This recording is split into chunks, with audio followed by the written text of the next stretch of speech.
오늘은 히브리서 10번째 시간입니다. 다시 예전으로 갈 수 없는 믿음이라는 제목으로 하나님 말씀 증거하도록 하겠습니다. 여러분 교회 다니고 예수님 믿는 삶이 여러분 좋으신가요? 네. 여러분, 우리가 지금 대한민국이라고 하는 이 땅에 살면서 예수님을 믿는다고 하는 것은 어떤 삶일까 생각을 해보게 됩니다. 서점이나 인터넷에 보면 예수님을 알 수 있는 책들, 자료들, 또 성경의 종류도 엄청 많습니다.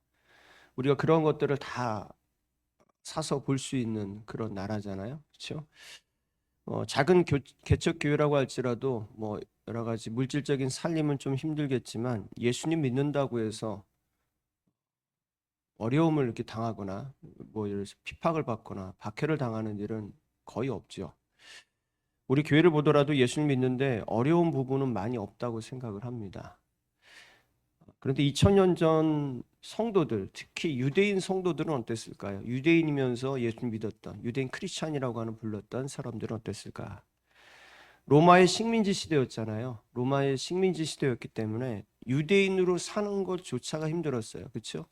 그런데 거기에다가 예수님 믿어요. 그러면 로마나 그리고 유대인들에게 모두 왕따 취급을 당하고 살았단 말입니다. 굉장히 힘들었겠죠. 그런데도 신실한 믿음을 지키려고 애를 쓰며 살아가는 성도들이 바로 유대인 크리스찬들이었고 초대교회 성도들이었습니다. 그 흔적을 찾아볼 수 있는 말씀이 우리가 볼 수 있는 말씀이 10장 32절 이하에 나오는데 32절에서 34절까지 말씀을 보시면 지금 히브리서를 읽고 있는 성도들의 어떤 삶의 환경과 처지가 어땠는지를 우리가 엿볼 수가 있습니다. 함께 한번 읽어볼까요? 34절까지 시작. 전날에 너희가 빛을 받은 후에 고난의 큰 싸움을 견디어 낸 것을 생각하라. 혹은 비방과 환난으로서 사람에게 구경거리가 되고 혹은 이런 형편에 있는 자들과 사귀는 자가 되었으니 너희가 갇힌 자를 동정하고 너희 소유를 빼앗기는 것도 기쁘게 당하는 것은 더 낫고 영구한 소유가 있는 줄 알미라. 여러분 어떤 상황이었는지 좀 느껴지십니까? 사실 박해와 핍박을 당해보지 않고서는 정말 우리가 직접적으로 이것을 느낀다고 하는 것은 거짓말이겠죠. 하지만 우리 생각으로는 알 수 있잖아요. 참 힘들었겠구나. 참 이걸 고난의 어떤 삶이라고 시절이라고 우리가 표현할 수 있겠죠. 그런 시절을 보냈겠구나. 그럼 여러분 우리가 고난과 환난이 다가왔을 때 성경은 우리에게 어떤 삶을 살라고 얘기를 합니까? 더욱더 주님을 향한 믿음을 견고하게 지키고 살아가라 이렇게 얘기를 하잖아요. 그 당시에도 그랬을 겁니다. 많은 주님의 사람들이 믿음을 견고하게 지키고 살아가야 되겠다. 그런데 그렇게 살아갔으면 참 좋았을 텐데 다 그런 것은 아니었어요. 그렇지 못한 사람들이 있었습니다. 그들을 가리켜서 10장 25절에 보면 나오는 말씀이 모이기를 피하는 자들이라고 얘기합니다. 모이기를 피하는 자들. 이들은 어떤 사람들이었습니까? 우리 지난 시간에 함께 나누었지만 옛날 유대교의 제사신앙과 천사 숭배와 같은 옛 신앙으로 되돌아가려고 하는 사람, 그리고 되돌아간 사람들을 얘기하는 겁니다. 그런데 이들이 그 신앙으로 돌아가서 유대교 속으로 들어갔으면 좋은데 여전히 교회에 남아서 믿음을 흐리게 하고 무질서하게 만드는 거야. 그러니까 예수 믿는 어떤 신앙을 붙들고 있어야 되는데 유대교 제사 신앙을 교회 안에 들어와서 막 혼합해버리는 거죠. 그들 향해서 히브리서 기록자는 강력하게 심판의 메시지를 전하고 그들이 믿는 신앙은 참된 것이 아니라고 하는 것을 알려주기 위해서 이 히브리서를 기록하게 된 겁니다. 히브리서가 말하는 참된 신앙은 무엇입니까? 오직 예수 그리스도의 십자가의 보혈의 은혜라고 하는 것을, 그것이 십자가가 은혜라고 하는 것을 너희들이 알아야 되고, 그 예수 그리스도의 십자가의 보혈의 은혜가 너희들이 알고 있는 대제사장과 제사 이러한 것들과의 그런 것들은 다 모형이고 예수님의 십자가 복음이 원형이라고 하는 것을 전하는 메시지가 바로 우리가 읽었던 10장까지의 내용이에요. 자, 이제 12장에서 어떤 말씀을 하고 계시냐면 십자가의 그 피의 복음, 그 피의 복음 붙들고 있는 이들에게 아주 중요한 메시지를 전하게 되는데 무슨 말이냐면 여러분 십자가의 피의 복음을 붙들고 있는 사람들은 어떤 사람들입니까? 믿음을 가진 자들이거든요. 믿음을 가진 자들인데 너희는 믿음을 가진 자들이니 더욱더 믿음을 견고하게 지켜나가야 한다는 메시지를 전하는 것이 바로 히브리서 11장의 핵심 메시지인 겁니다. 여러분 히브리서 11장 많이 아시죠? 많이 읽잖아요. 뭐 다른 성경은 몰라도 고린도전서 15장에 뭐라고 하죠? 고린도 15장은 사랑장이라고 해서 많이 우리가 알고 있잖아요. 이제 마스크도 벗었으니까 여러분 얼굴 표정 다 보이거든요. 그러니까 잘 호응을 해주셔야 됩니다. 여러분 고린도전서 15장을 뭐라고 그래요? 틀렸어요. 13장이죠. 제가 15장이라니까 따라가셨어요. 자, 그럼 히브리서 11장은 뭡니까? 11장은 별칭이 있어요. 뭘까요? 믿음의 장이라고 부르잖아요. 믿음의 장. 여러분 11장 말씀 읽어보면 등장하는 인물들이 믿음의 사람들인데 다 어디에 있었던 사람들입니까? 구약의 인물들이에요. 왜 여러분 구약의 인물들을 얘기할까요? 예수님을 믿고 있었지만 구약의 믿음의 인물들은 여전히 유대인 크리스천들에게 가장 영향력을 미치고 있는 사람들이었어요. 오늘날도 그렇잖아요. 우리가 크리스천이지만 신약 시대를 살아가고 있지만 구약의 인물들을 우리가 존경하고 우리 삶의 모델로 삼는 경우가 많습니다. 여러분 그래서 가만히 묵상하면서 이 11장 말씀을 읽어보면 히브리서 기록자는 어떤 얘기를 하냐면 지금 믿음이 흔들흔들거리고 있는 사람들에게 구약의 인물들의 그 믿음 얘기를 하면서 구약의 인물들의 믿음도 지금 당신들과 같은 믿음이었다라고 하는 것을 얘기해 주고 있는 거예요. 구약 시대에 가지고 있었던 믿음의 사람들의 믿음과 지금 내가 가지고 있는 믿음이 다른 것이 아니라 똑같은 믿음이라고 얘기를 해주고 있는 건데, 그래서 11장에 보시면 우리 크리스찬들이 어떤 믿음을 가지고 살아가야 되는 것을 우리들에게 말해줍니다. 구약의 인물들의 얘기를 가지고 얘기해 준다는 거예요. 히브리서는 이 질문에 우리 크리스찬 어떤 믿음을 가지고 살아가야 할까라는 이 질문이 있는데 이것을 세 가지로 답을 해주고 있어요. 히브리서 기록자가 답하고 있는 세 가지 메시지를 이 시간 함께 우리가 나누도록 하겠습니다. 자, 첫째, 우리 크리스천들이 가지고 살아가야 될 믿음은 어떤 것일까? 첫째는 본향의 믿음을 가지고 살아가야 된다라고 얘기를 해줍니다. 본향의 믿음. 자, 11장을 보시면 믿음이 무엇인가에 대해서 말씀하면서 시작을 합니다. 그러면서 아벨에서부터 시작해서 그 옛날 믿음의 사람들의 이름이 쭉 거론이 돼요. 그리고 그 이름들 중에 가장 중심 인물이 되는 한 사람을 택하여 히브리서 기록자가 중심적으로 메시지를 다루는데 그 사람이 누구냐면 아브라함입니다. 8절부터 이제 아브라함의 이야기가 나와요.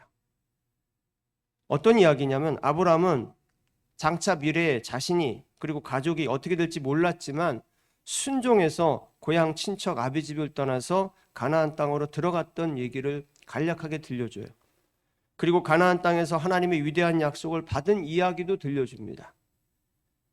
가나안 가문의 후손들이 하늘의 별과 같이 해변의 모래와 같이 번성하게 될 것이라고 하는 약속을 또 들려주고, 그리고 이 아브라함의 후손들 가운데 메시아가 오실 것이라고 하는 약속의 이야기도 들려줍니다. 그러니까 아브라함과 관련된 모든 이야기를 아주 간추려서 들려줘요. 그러면서 아브라함이 목숨을 걸고 자기 목숨을 걸고 그리고 자식의 생명 이삭을 바치려고까지 했잖아요. 그 자식의 생명을 걸고까지 그렇게까지 순종한 이유를 들려주는데 그 핵심 구절이 바로 우리가 오늘 읽었던 말씀 속에 있어요. 바로 16절입니다. 여러분 16절 말씀을 다시 한번 읽어볼까요? 16절입니다. 시작. 그들이 이제는 더 나은 본향을 사모하니 하늘에 있는 것이라. 이러므로 하나님이 그들의 하나님이라 일컬음을 받으심을 부끄러워하지 아니하시고 그들을 위하여 한 성을 예비하셨느니라. 자, 아브라함이 믿음을 지켰던 이유가 무엇이라고 나와요? 본향을 사모하는 거죠. 본향을 사모하는. 본래의 고향. 그 본향을 사모하니 그 본향이 어디 있다고 얘기합니까? 하늘에 있다. 그리고 이 본향을 가리켜서 하나님이 준비하신 예비하신 한 성, 하나의 성, 이걸 더 정확하게 번역하면 하나의 도시입니다. 그러니까 하늘에 있는데 그 본향이 하늘에 있는 도시인데 그것을 하나님께서 예비해 주셨대요. 그것을 사모하는 마음으로 아브라함이 살았기 때문에 믿음을 지킬 수 있었다는 거예요. 여기서 이 사모하다는 말이 굉장히 중요한데요. 이 사모하다는 말은 오레고마이라고 불러요. 오레고마이, 헬라어로. 이 오레고마이는 어떤 거냐면 나 그냥 마음으로 사랑하는 게 아닙니다. 사모한다 하면 내가 마음으로 그렇게 사랑한다 그 정도가 아니라 생각 정도가 아니라 내 마음과 온 몸을 다해서 사랑하는 거예요.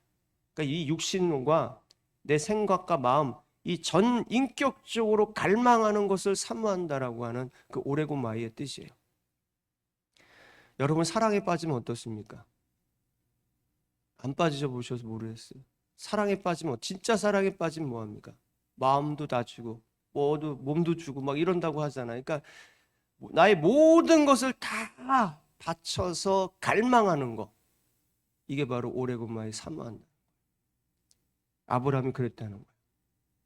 아브라함이 하나님이 준비하신 하늘의 한 도시를 가기를 온 마음과 온 몸을 다해 온 삶을 다해서 간절히 소망하며 살았다는 거예요.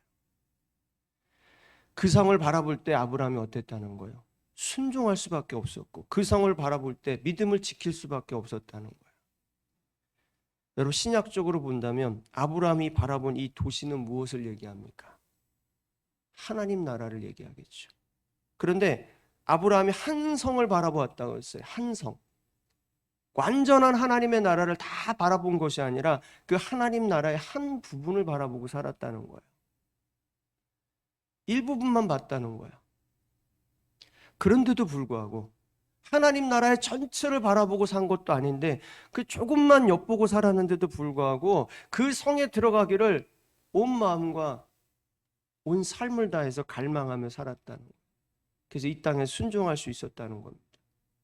그러면 그 하나님 나라를 다 바라본 사람들 어떻게 될까요? 그냥 그 즉시로 거기 가고 싶어 하겠죠. 그 즉시로. 여러분 이 얘기를 듣고 있었던 유대인 크리스찬들은 어땠을까요? 마음이 큰 충격이었을 거예요. 왜 그러냐면 우리가 믿음의 조상으로 알고 있었던 아브라함이 우리와 동일하게 지금 신약의 성도들도 뭘 바라보고 살아가요? 하나님 나라 보고 살아가잖아요. 그 하나님 나라를 사모하고 같은 하나님 나라를 사모하고 있었다고 하는 얘기를 듣고 충격을 받았겠죠. 왜냐하면 성경 구약 어디에도 아브라함이 하나님 나라 보고 살아갔다는 얘기가 없거든요. 구약에서. 근데 히브리서 기록자가 성령의 감동을 받아서 너희가 믿음의 조상으로 믿고 있는 그 아브라함도 너희와 동일하게 그 본향 천국을 바라보고 살아갔다라고 얘기를 해주니까 정말 충격이었겠죠. 그러면서 한편으로 어떤 마음이 들었을까요? 위로를 받고 소망도 얻었겠죠. 여러분은 어떠십니까? 아브라함이 하나님 나라를 사모하고 살았다는데 여러분의 마음도 소망이 생기시고 위로가 생기십니까? 여러분 세상에 많은 사람들이 하나님 나라 천국을 믿지 않습니다. 여러분 믿으시나요? 근데 왜 믿는 얼굴이 그러십니까? 여러분 심지어 자기가 기독교인이라고 하는 사람들조차도요. 실제로 존재하는 천국의 소망을 갖지 않고 살아가요. 뭐 신학자들이라고 하는 사람들, 공부 좀 꽤 했다고 하는 사람들, 그런 사람들 보면 실제하는 천국을 얘기하면 무슨 어린아이 같은 유치한 신앙생활을 하고 있다고 하는 것처럼 얘기를 해요. 여러분 그렇지 않습니까? 유튜브인가 뭐 보니까 뭐 잘잘법인가요? 뭐 그런 신학 이렇게 토론하고 얘기해주는 그런 게 있던데 거기 보니까 어떤 신학자 같은 목사가 나와서 천국 얘기하는데 굉장히 지금 우리가 믿고 있는 그런 실제적인 천국의 이야기를 굉장히 유치한 것처럼 어린아이가처럼 그런 천국 그런 식의 신앙생활 하면 안 됩니다 하시고 얘기하더라고요. 여러분 그런데 누가복음 16장에 보면 예수님께서 누구 얘기를 들려주죠? 거지 나사로와 부자 얘기를 들려주잖아요. 여러분 부자가 어디 갔습니까? 지옥에 갔던 얘기를 보여주고 지옥에서 아브라함이 천국에 있는 것을 보잖아요. 여러분 누가복음 16장 이야기는 비유가 아니거든요. 비유가 아니라 예수님께서 실제 죽음 이후의 세상에 대한 말씀이에요. 그거는 모든 목회자나 신학자들이 동일하게 그 말씀에 대한 해석이에요. 여러분, 다른 사람 말은 못 믿어도 누구의 말은 믿으셔야 돼요? 예수님 말은 믿으셔야 되겠잖아요. 예수님께서 천국과 지옥은 있다고 분명히 얘기해 주신 거란 말입니다. 여러분, 우리 크리스찬이요, 포기하지 않고 붙들고 가야 할 믿음이 있다면 바로 천국에 대한 믿음, 이 본향에 대한 믿음이에요. 여러분, 이 본향 천국에 대한 믿음은요, 믿음의 사람들에게 주신 하나님의 상입니다. 그래서 11장 6절에 보시면 이런 말씀 있지 않습니까? 11장 6절, 믿음이 없이는 하나님을 기쁘시게 하지 못하나니 하나님께 나아가는 자는 반드시 그가 계신 곳과 또한 그가 자기를 찾는 자들에게 상 주시는 이심을 믿어야 할지니라. 여러분, 믿는 자에게 주시는 상이 어떤 걸까요? 가장 큰 상이 뭘까요? 주님 부르실 때 천국 아니겠습니까? 저는 천국은 하나님이 믿는 자에게 주신 예비하신 상이에요. 그건 유치한 믿음이 아니란 말입니다. 그건 신실하신 약속이죠. 그러므로 여러분, 본향을 사모하는 믿음은 하나님의 약속 가운데 살아가고 예수 그리스도를 믿는 사람들에게 약속 가운데 살아가는 하나님의 신실한 은혜라고 하는 것을 기억하시며 살아갈 수 있길 주의 이름으로 축복합니다.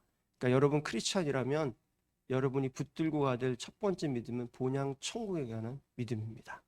두 번째, 우리 크리스찬들이 가지고 살아가야 될 믿음은 그리스도를 위하여 고난받는 믿음이라는 거예요. 자, 히브리서 기록자는 모세 이야기를 한 다음에 아브라함의 이야기를 한 다음에 모세 믿음의 이야기를 들려주거든요. 이 모세가 출애굽을 하면서 겪은 순환과 고난, 이 수모, 이 모든 것들이 뭐라고 얘기하냐면 그리스도를 위하여 받는 수모라고 얘기를 합니다. 자, 11장 24절에서 26절까지 한번 찾아서 읽어보겠습니다. 11장 24절에서 26절입니다. 함께 읽겠습니다. 시작. 믿음으로 모세는 장성하여 바로의 칭함을 받기를 거절하고 하나님의 백성과 함께 고난받기를 잠시 죄악의 날을 누리는 것보다 더 좋아하고 그리스도를 위하여 받는 수모를 애굽의 모든 보화보다 더 큰 재물로 여겼으니 이는 상주심을 바라봄이라. 자, 모세가 출애굽하면서 겪었던 고난, 그 광야에 겪었던 그런 많은 고통, 그런 수모, 이런 것들이 뭐라고 얘기합니까? 그리스도를 위하여 받는 수모라고 얘기를 하죠. 자, 이 말씀 또한 유대인 크리스찬들에게 뭐였어요? 충격이죠. 모세가 그리스도를 위하여 수모를 겪었다고 하는 것이 상상이 되지 않잖아요. 출애굽의 어떤 말씀에도 그런 얘기가 없단 말입니다. 그런데 히브리서를 시작하면서 들려준 메시지가 있어요. 히브리서 1장 2절에 보시면 예수님은 만유의 상속자이시오 예수님이 모든 세계를 지으신 창조주라고 말씀하고 있어요. 예수님이 누구라고요? 만유의 상속자이며 동시에 이 세계를 지으신 창조주다. 삼일체 하나님이라고 분명하게 명시하면서 히브리서가 시작을 하고 있단 말입니다. 그렇다면 모든 세계를 창조하신 분이라면 모세가 출애굽의 역사를 이끌고 있었던 그때도 예수님은 그곳에 계셨을까요? 없었을까요? 계셨다는 거죠. 왜? 모든 세계를 예수님께 창조하셨는데 지금 오신 것이 아니라 창조 때부터 우리 삼일체 하나님이시니까 모세가 받는 그 고난과 수모 속에서도 있었고 그 모세가 받는 고난과 수모는 바로 그리스도를 위한 고난이었다. 왜요? 그 출애굽의 역사가 예수님께서 이루실 구속의 역사의 모형이기 때문에. 그러니까 구약의 모세가 하나님께만 순종하고 출애굽의 역사에 사용된 인물로 우리는 그려지고 있고 그걸 보고 있었지만 영적으로 깊이 들어가면 모세는 삼위일체 하나님이신 성부, 성자, 성령 하나님을 위하여 그 고난과 수모를 다 겪은 사람이라는 거예요. 정리하면 모세를 중심으로 얘기했지만 구약시대에 살았던 믿음의 사람들은 다 누구 같다는 거예요. 신약의 성도들과 동일하게 그리스도를 위하여 살았던 사람들이란 얘기를 하고 있는 거예요. 너희가 몰랐지? 그런데 구약의 인물들도 다 그리스도를 위하여 살았어. 곧 하나님을 위하여 살았던 사람, 그리스도를 위하여 살았던 사람들이야 라고 얘기를 해주고 있어요. 여러분, 하지만 우리가 본향 천국은 사모하며 살다가 천국에 들어가는 것은 좋잖아요. 그렇죠? 근데 우리는 뭘 피하고 싶은 사람들입니까? 고난은 좀 피하고 싶잖아요. 본향 천국에는 우리가 아멘하지만 고난이라고 하는 말이 탁 나오는 순간 우리 뭡니까? 이거는 내 거 아니고 주님 것만. 그런데 여러분 로마서 8장 17절 말씀에 보면 너희가 그리스도와 함께 상속자니 그리스도와 함께 고난도 받아야 할 것이니라. 예수 그리스도께서 십자가를 통하여 죄사함과 거룩한 생명의 은혜를 주셨습니다. 그 은혜를 받고 믿은 자는 영원한 새하늘과 새 땅에서 그리스도와 함께 상속자로서의 영원한 권세를 누리며 살아가게 될 겁니다. 약속입니다. 그렇다면 뭐라는 겁니까? 너희가 새하늘과 새 땅에서 그리스도와 함께 영원한 그런 상속자로, 하나님의 상속자로 그 영원한 기업을 물려받고 권세를 누리고 사는 거라고 믿는다면 살아있는 동안에는 그리스도를 위하여 고난받는 것도 마땅하게 여겨야 된다는 겁니다. 십자가는 당신이 지고 나는 영광만 누리겠다고 하는 것은 하나님의 뜻이 아니라는 거예요. 너 예수 믿어? 그럼 너도 예수처럼 고난을 받아. 이게 바로 하나님의 뜻이라는 거예요. 자, 그런데 우리가 초대교회 성도들처럼 어떤 박해와 고난 가운데, 핍박 가운데 사는 어떤 그런 시대를 살고 있지는 않죠. 지금 21세기 대한민국이라고 하는 이 땅에 살아가면서 우리가 그리스도인들이 받았던 그 핍박과 고난이라고 하는 것이 우리 삶 현장에서 정말 실감하지 못하는 경우가 허다하잖아요. 나 힘들어 죽겠어요. 근데 정말 그 힘들어 죽겠는 게 예수님 때문에 죽겠냐는 거예요. 그런 경우가 몇 가지나 될까요? 여러분 생각해 보세요. 나 한 주간 동안 힘들어 죽을 뻔했어요. 근데 그 힘들어 죽을 뻔한 게 예수님 때문에 죽을 뻔한 건지 아니면 내 삶 때문에 죽을 뻔한 건지. 우리 솔직하게 얘기하면 그렇잖아요. 여러분, 그래서 우리가 무엇을 위해서, 무엇이 그리스도를 위한 고난의 삶일까? 이게 실감이 되지 않기 때문에 그리스도에 대한 고난을 함께 참여한다는 것이 우리 말씀 속에서 이게 받아들이지 않는 거예요. 그러면 내가 오늘 집에 가가지고 그리스도를 위하여 죽겠습니다라고 이 바늘을 갖고 허벅지를 찔러야 되나? 뭐 이렇게 고통을 가야 되는 것일까? 여러분 가만히 한번 생각해 보면, 여러분 금요기도회 때 말씀을 드렸지만 우리 크리스천들의 인생에 있어서 가장 첫 번째 목적, 그걸 이루는 삶을 살다 보면 그것이 바로 그리스도와 함께하는 삶이고 그리스도를 위해 고난받는 삶으로 들어가는 삶이 돼요. 그게 뭘까요? 여러분 금요기도에 참여하신 분은 뭐였어요? 첫 번째 인생의 목적은 거룩한 삶을 사는 거거든요. 성결한 삶을 사는 거예요. 존 웨슬리 목사님이 얘기한 그리스도인의 완전한 삶, 그게 바로 우리 크리스찬들의 삶이에요. 여러분 우리 그리스도인들은 연약하지만 부족하지만 예수님처럼 완전한 삶을 향해 나아가는 것이 성도의 삶이라고 존 웨슬리 목사님은 얘기했고, 그것이 감리교 신앙에서 아주 중요한 신앙이에요. 여러분 그리스도의 보배로운 피로 구원받아서 우리가 죄사함을 받고 거룩한 하나님의 생명을 얻은 자들, 그게 바로 크리스찬입니다. 여러분 예수 그리스도를 믿으십니까? 여러분 죄사함 받았고 거룩한 하나님의 생명이 여러분 가운데 들어가 있는 거예요. 그러니 죄사함 받았고 거룩한 하나님의 생명이 들어가 있으니까 여러분의 삶은 당연히 어떻게 살아야 되는 거예요? 거룩한 삶을 살아갈 수밖에 없죠. 왜? 성령께서 그렇게 우리의 삶을 몰아가시니까. 여러분 거룩한 삶이 뭡니까? 쉽게 얘기하면 죄와 멀어지고 죄와 멀어져 가는 것이고 결국엔 죄를 끊어내는 삶이겠죠. 여러분 이 거룩한 삶이 고난과 관계가 있을까? 의문이 들 수도 있습니다. 그런데 여러분 오늘부터 집에 가셔가지고 내가 거룩한 삶을 살아야지, 죄를 끊어내는 삶을 한번 살아야 되겠다고 여러분 한번 살기 한번 시작을 해보십시오. 여러분 삶 속에서는 수만 가지 끊어내야 할 것들로 가득하다고 하는 것을 발견하게 되실 거예요. 여러분 집에 돌아가실 때 집에서 제가 매일 메시지 보내드리면 거기 뭐가 있습니까? 뭘 하라고 써 있습니까? 마지막에 주여 영적 점검이라고 써 있잖아요. 자, 거기 보시면 그게 다 거룩한 삶을 살라고 여러분에게 준 그 39가지가 되어 있거든요.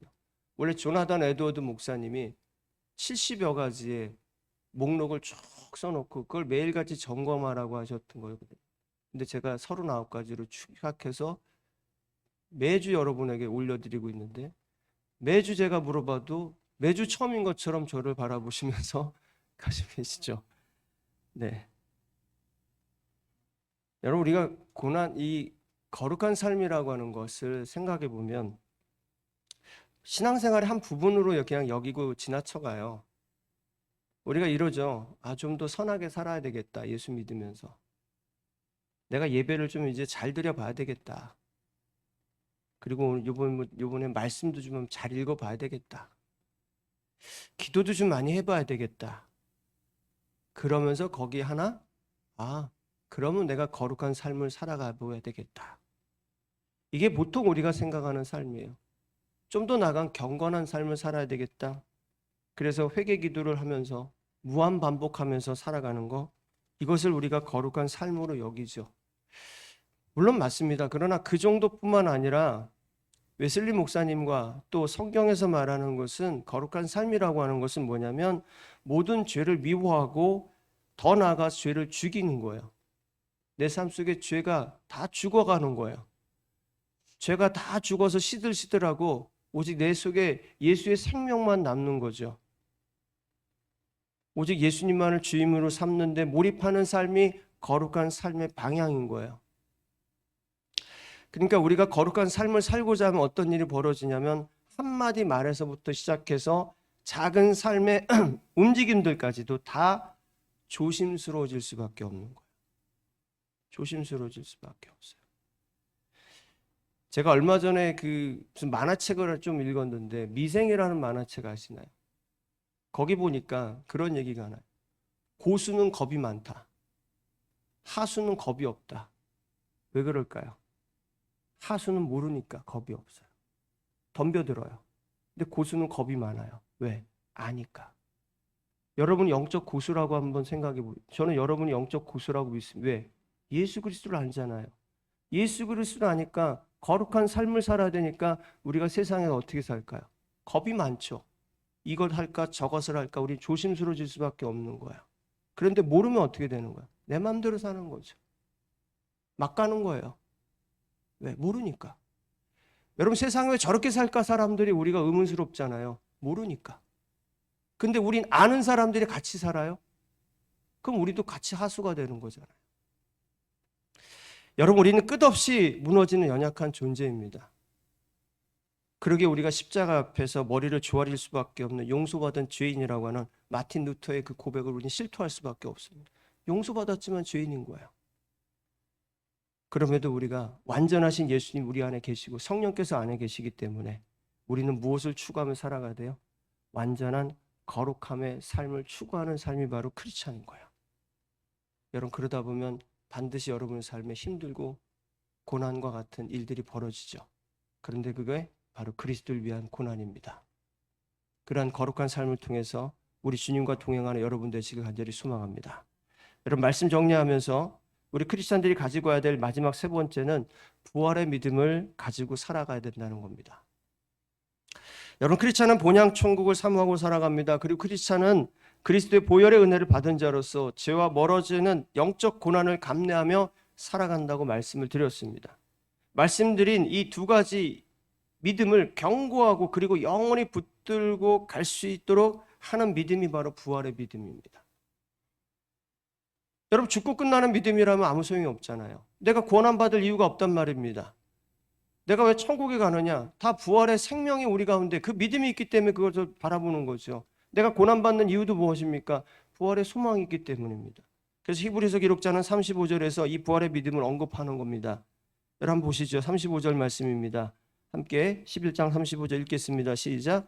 여자들은 자기의 죽은 자들을 부활로 받아들이기도 하며 또 어떤 이들은 더 좋은 부활을 얻고자 하여 심한 고문을 받되 구차히 풀려나기를 원하지 아니하였으며.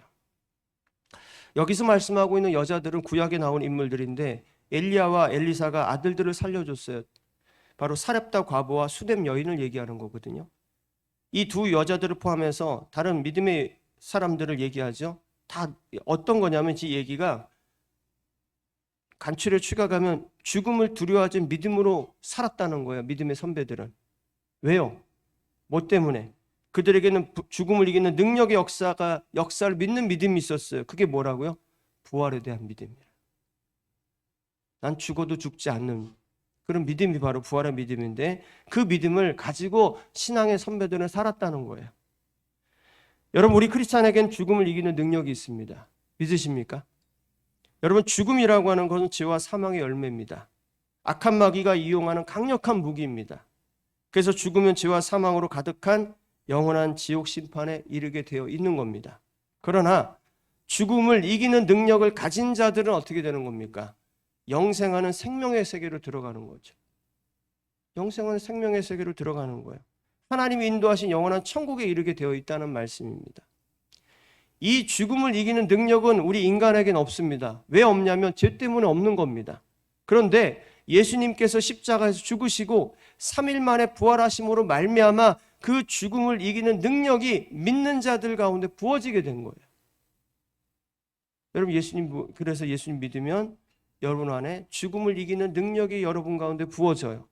그 부어진 능력을 가지고 있기 때문에 본향 천국에 들어가는 것이고 고난을 두려워하지 않는 그런 믿음의 삶을 살아갈 수 있는 거예요. 여러분, 예수님의 부활하심 믿으십니까? 여러분, 십자가 앞에서 뿔뿔이 도망쳤던 제자들과 초대교회 성도들도 목숨을 걸고 주님의 복음의 증인이 된 가장 큰 역사적 사건이 뭐냐? 바로 부활 사건이에요. 예수님의 부활을 봤어요. 그 예수님의 부활이 믿어져요. 한 번도 예수님의 부활을 실제로 보지 못했고 믿는 자들을 핍박했던 사도 바울조차도 예수님의 부활을 체험했어요. 그러고 나니까 어떻게 됐습니까? 삶이 변했어요.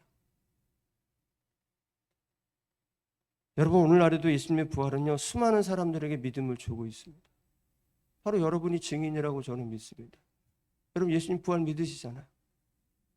저는 부활을 믿을 때 실제로 믿습니다. 정말 본 것처럼 믿습니다. 여러분, 예수님의 부활의 그 영광스러운 은혜를 받을 기회만 있다면 여러분 받으십시오. 여러분, 금요기도를 마치고 늦은 시간이었지만 이번 주에 부활이란 영화를 봤어요. 어떤 친구가 이 부활이란 영화를 통해서 은혜를 너무 많이 받아가지고 저에게 다시 소개시켜줘서 저도 은혜 받고 싶어가 다시 봤거든요. 뭐 내용은 복잡한 건 아닙니다. 성경의 이야기인데 어떤 사람에게 로마 장교였던 주인공이 자신이 예수님 만났다는 이야기를 들려주는 거예요. 내가 예수님을 이렇게 만났다. 예수님을 부정하고 예수님에 대해서 알지 못했던 내가 예수님을 처형하고 그리고 예수님을 이렇게 만났다. 부활을 내가 만나고 제자들과 함께 동행하면서 예수님과 함께 놀라운 은혜를 받았다라고 한 이야기를 쭉 들려줘요. 그러면서 영화의 마지막 장면이 고백이 나와요. 어떤 고백이냐면 그 장교가 들려주는 이야기를 듣고 있었던 한 사람이 장교에게 물어요. 지금 당신이 한 이야기를 당신은 믿습니까? 그러니까 들어도 이건 믿을 수 없는 이야기거든요.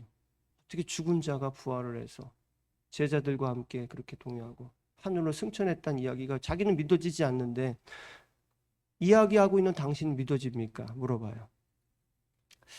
그랬더니 고백을 합니다. 이 주인공이. 그리고 끝이 나는데 어떤 고백을 하냐면 나는 사실 내가 믿고 있는지 잘 모르겠다.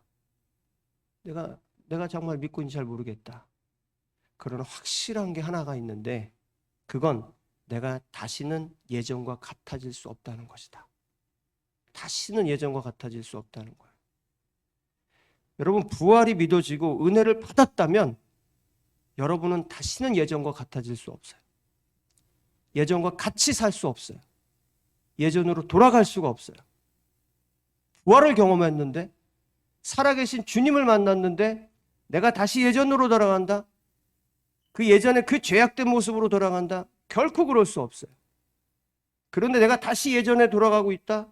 또 그렇게 살아가고 있다? 여러분의 삶 속에 부활은 지금 아직 경험되지 않은 거예요. 여러분 부활의 믿음의 역사가 있으신지 모르겠습니다. 저는 아까 말씀드린 대로 부활을 믿고 여러분도 부활의 믿음이 있다고 믿습니다. 그렇다면 여러분 안에 뭐가 있냐? 죽음을 이기는 능력이 있습니다. 그 죽음을 이기는 능력이 있기 때문에 우리가 죄와 싸워서 이길 수 있는 거예요. 죽음을 이기는 능력, 이 부활의 능력이 없으면 죄와 싸워서 이길 수가 없어요. 죄는 사망의 권세거든요. 근데 그 사망의 권세를 이길 능력이 없는데 어떻게 이겨요? 여러분, 죽음을 이기는 능력이 있기 때문에 저 본향 천국에 들어갈 수 있는 거예요. 본향 천국에 들어가는 그 능력은 이 땅에서 주어지는 거예요. 이 땅에서 이미 부활의 그 능력, 그 죽음을 이기는 능력이 있기 때문에 본향 천국에 들어가는 거예요. 그러니까 아무쪼록 여러분, 죽음을 이기는 예수님의 부활의 능력이 여러분 안에 있기를 간절히 소망합니다. 그 부활의 능력으로 완전하신 예수를 믿는 믿음을 견고히 하며 살아갈 수 있기를, 그런 신실한 예배자가 되시기를 주님의 이름으로 간절히 축원합니다. 우리